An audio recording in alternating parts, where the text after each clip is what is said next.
আজ জগন্নাথ সুভদ্রা মাতা এবং বলরাম সিংহে প্রভু আমাদের তার উদ্দেশ্যে আজকে আলোচনা করে প্রভুকে ভোট দিন পরিচালনা করে তাকে আমরা স্বাগত জানাচ্ছি।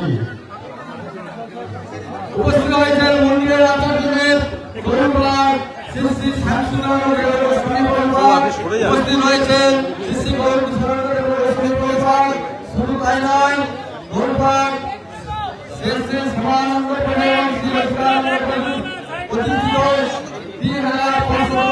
মন্দিরে বৃন্দাবন শ্রীরাম রাধা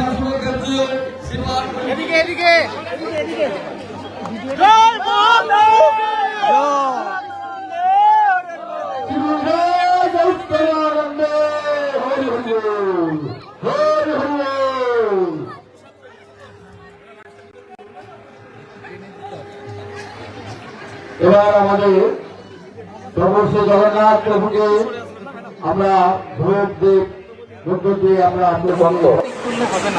আমি প্রত্যেককে আমার অন্তর থেকে দণ্ডবোধ প্রণাম শ্রদ্ধা নিবেদন করি।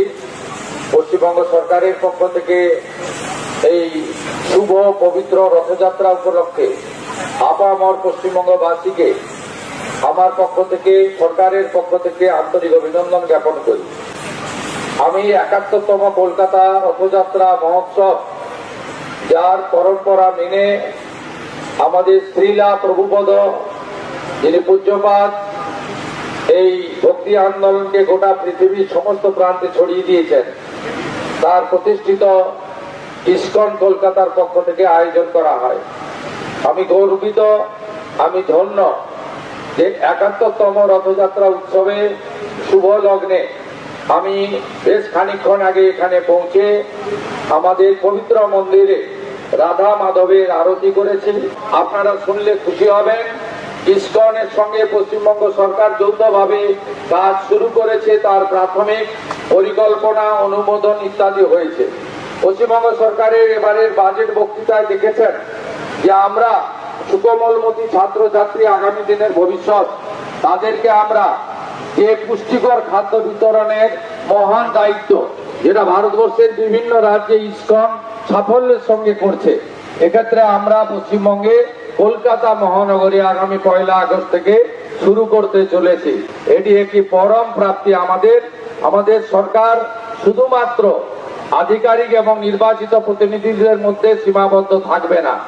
আমরা ইসকন, রামকৃষ্ণ মঠ মিশন, ভারত সেবাশ্রম সংঘ সহ আধ্যাত্মিক প্রচার এবং যারা সেবা করেন মানুষের, তাদের নিয়েই আমরা বাংলার নবনির্মাণে এগিয়ে যাব।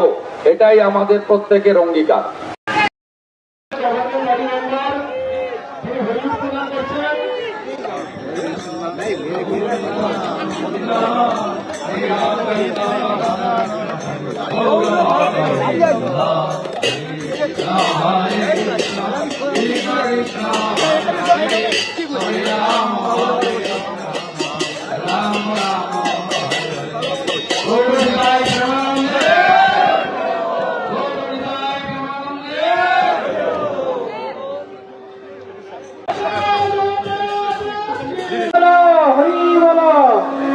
দণ্ডবোধ প্রণাম করছেন জগন্নাথকে আমাদের পশ্চিমবঙ্গের মুখ্যমন্ত্রী। এই অনবদ্য, এই অলৌকিক, এই আশ্চর্য, অত্যাশ্চর্য, এই কোনোদিন পৃথিবী বোধহয় দেখেনি, যা এখন হলো, ইতিহাস তৈরি করলেন।